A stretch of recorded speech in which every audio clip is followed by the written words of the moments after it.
Hey kids, you think everybody's retarded except for you? Do you think people with deeply held convictions are fucking stupid?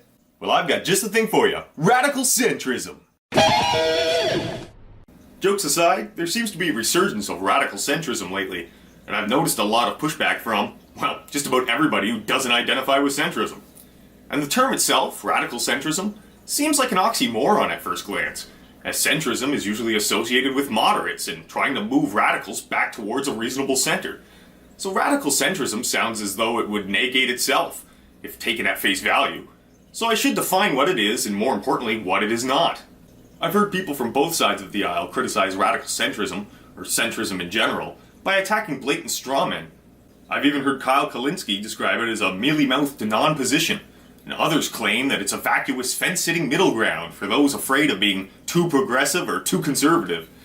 It may appear that way to the outside observer, but that's an unfair caricature of what centrism really is. I've seen various memes tossed around claiming that centrism is just splitting the difference between the right and the left.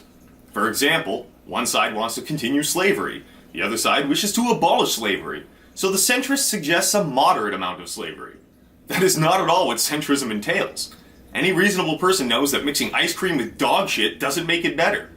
The implication of this straw man is that a centrist has no ability to discern and just amalgamates every idea presented to them, instead of sifting through the piles of ideological float sand to find that which has merit.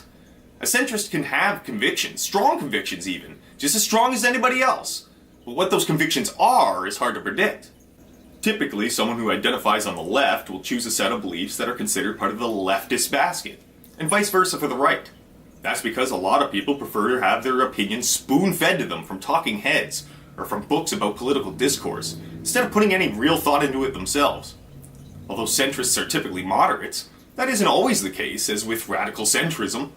A centrist supposedly isn't confined to ideological sides, and doesn't conform to the false left-right dichotomy. Instead, the typical centrist, if there is such a thing, picks and chooses whatever seems most reasonable from either basket. Or should I say, with no regard for the baskets themselves. Sometimes that means a compromise, but oftentimes it's just a hodgepodge of ostensibly left and right-wing ideas. Now, that being said, sometimes when cherry-picking from other people's ideologies, a centrist will end up finding a middle ground between left and right. Let's say the extreme left wants to abolish all hierarchies, and the right wants to enforce strict hierarchies. A centrist may advocate for a balance of minimal hierarchies. Or let's say the radical left denies the existence of biological sex, and the far right refuses to distinguish sex from gender. A centrist might acknowledge both sex and gender as being separate but equally existent. So to that extent, you could say that the centrists just split the difference. But there are compromises that don't degrade the integrity of the intended function of either concept. Despite starting in juxtaposition, the solution doesn't require one idea to negate the other. It really depends on the context of the situation and the opinion of the individual centrist. No two centrists are the same. Some issues don't have a compromise, and in those cases the centrist has to take a side, but it's not always going to be the one you predict. Now that being said, I think most people would qualify as centrists by that definition, because most people don't have 100% left or right-wing beliefs. It is a more broad and nebulous term, really. It basically makes it sound as if anyone that isn't on the extreme polar ends of the political spectrum are automatically centrist, which really waters down the definition. But for the most part, if someone says that they're pro-choice, you can often guess what their opinion is on gun control. If they love Trump, then there's a good chance you know what their stance is on immigration. A centrist will surprise you instead, or at least that's the premise they sell themselves on. Sometimes I question if anybody is truly a centrist at all. Now I'm getting a little ahead of myself. I said I was going to define what radical centrism is, and I haven't done that yet. The radical part means that the centrist is in favor of fundamental reforms to the government, typically in one fell swoop instead of incrementalism. That's what makes it radical, apparently, the desire to enact widespread upheaval. I suppose this sort of separates them from the moderates who want to work within the system, but again, it would depend on the views of the individual centrist. If your idea of a balanced political system isn't much different than the current status quo, then what exactly is radical about it?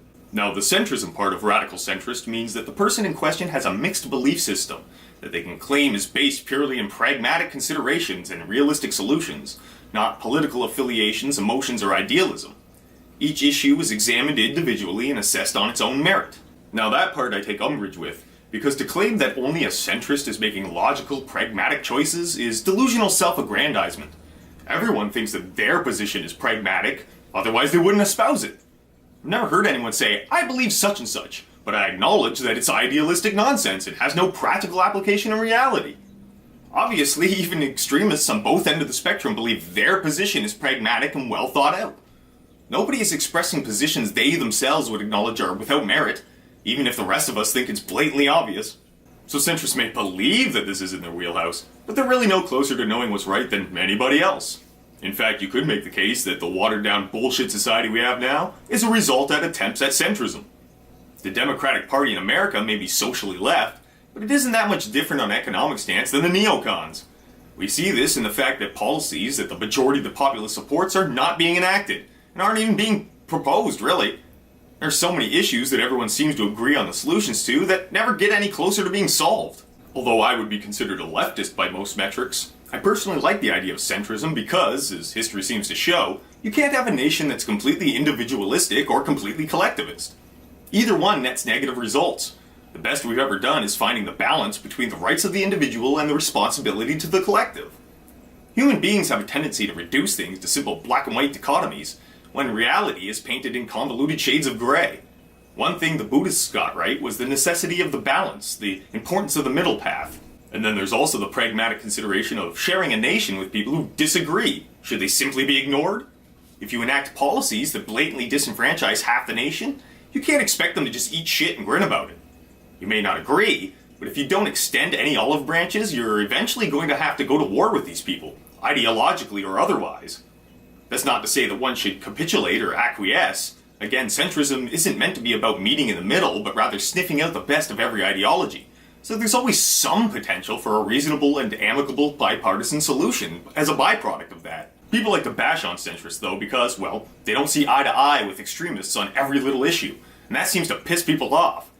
The left and right both consider the centrist a traitor, because they aren't on board with every ill-conceived aspect of their respective positions. They'll claim that a centrist doesn't have the gusto to get anything done, or that centrists vary too wildly in belief to enact policy. But if the centrists are making objectively pragmatic considerations, as they claim, then the majority should arrive at similar conclusions.